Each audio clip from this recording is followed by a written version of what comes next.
On paper, Elena had it all. At 32, she was managing a team at a fast-growing marketing firm, living in a sleek apartment downtown, and checking off her goal list one by one. From the outside, she looked like success in motion. But inside, she was falling apart. Every morning started with 3 alarms, none of which made her feel any less exhausted. Her inbox was always full. Her calendar, color-coded and neatly planned, left no room to breathe. Meetings bled into calls, calls bled into deadlines, and deadlines bled into midnight emails. She barely ate, barely slept, and when she did sleep, she dreamed about work. Her life had become a never-ending checklist. Finish this, present that, crush the quarter, reach the target, make them proud. But no one saw her cry in the shower. No one saw her stare at her laptop screen for hours, unable to start a simple task. No one saw the panic she felt when she got home to silence, too tired to talk, too numb to feel. The truth was, Elena was burned out, not lazy, not weak, just worn down from carrying too much for too long without rest. At first, she thought burnout was just being tired.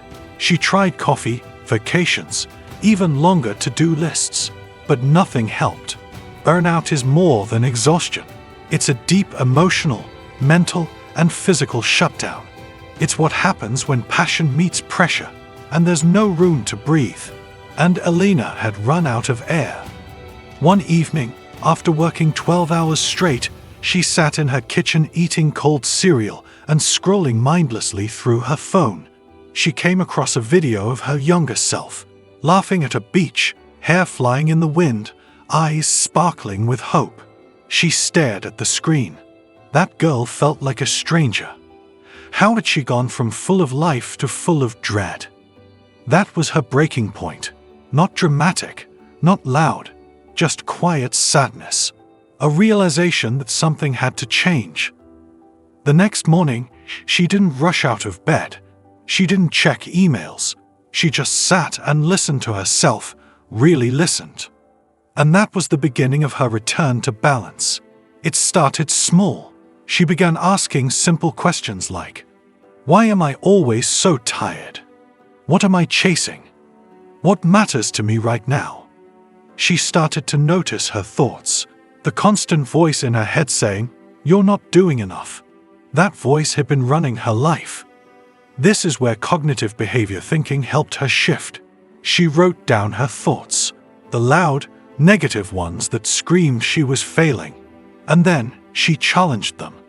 When her mind said, you'll fall behind if you take a break, she replied, I'm already behind on living. When it said, you're letting everyone down, she reminded herself, I matter too. It wasn't easy, but day by day, she replaced pressure with perspective, and that changed everything. Let's take a quick look at what was really going on inside Elena's body during burnout. When you're constantly stressed, your brain signals your adrenal glands to release cortisol, the stress hormone. Cortisol is helpful in small amounts.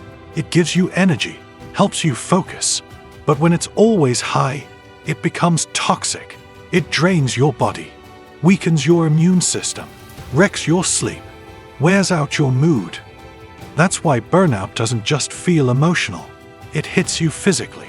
Headaches, fatigue, brain fog, even chest pain. But here's the good news. Your brain also produces dopamine and oxytocin, which are feel-good chemicals. They rise when you experience joy, connection, and rest. When you take time to do things that matter to you, these hormones help you bounce back. Elena didn't know the science right away, but she started doing something powerful. She gave herself permission to slow down. Instead of working through lunch, she sat by the window and ate slowly. Instead of rushing through workouts, she took quiet walks and listened to calming music. Instead of saying yes to every project, she learned to say, not right now. At first, it felt selfish, but slowly, she realized it was survival, necessary, smart. She began writing in a journal every night, not just about her tasks, but about her feelings, what drained her, what lit her up. She reconnected with hobbies, painting, reading, dancing alone in her living room, things that made her feel like herself again. And she started celebrating progress, not just performance. That's when the magic happened. Her energy returned. Her smile returned. Her sense of self returned. And she realized something profound. Balance doesn't mean doing everything. It means choosing what matters most.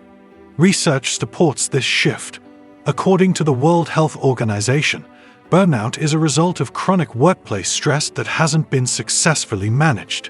But studies also show that people who take time for intentional rest, reflection, and meaningful connection have lower cortisol levels and higher levels of productivity in the long run.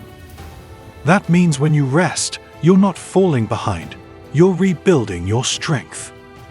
And when you change the story in your head from "I must do it all" to "I must take care of myself," your whole life begins to change. Elena didn't quit her job. She didn't move to a mountaintop. She just rebuilt her boundaries. She made space for joy. She worked smarter, not longer. She focused on being over always doing. And slowly, she found her balance. Not perfect balance, but real, human, flexible balance. The kind that bends with the wind and holds steady in the storm. Now, when someone asks her, "How do you deal with burnout?" she smiles and says, "I stopped chasing everything and started choosing what fills me up." Maybe you see yourself in Elena. Maybe you're running on fumes, pretending to be okay because the world keeps spinning. Let me say this as clearly as I can. You are allowed to rest. You are allowed to say no. You are allowed to stop and catch your breath. Burnout is not a badge of honor. Balance is. Don't wait until your body forces you to rest. Don't wait until joy becomes a memory. Start today. Start small. Turn off the screen. Breathe. Move. Write. Dance. Laugh. Cry if you need to. Then keep going. At your pace. You don't have to lose yourself to reach your goals. In fact, the best way to achieve them is to stay connected to who you are. Because your value isn't in how much you do. It's in who you are. So if you're tired, take that as a signal, not of weakness, but of wisdom. Your body is asking for balance. Your mind is craving peace. Your soul is ready for something softer. You can deal with burnout. You can come back stronger. You can build a life where success doesn't cost your health and where goals don't steal your joy.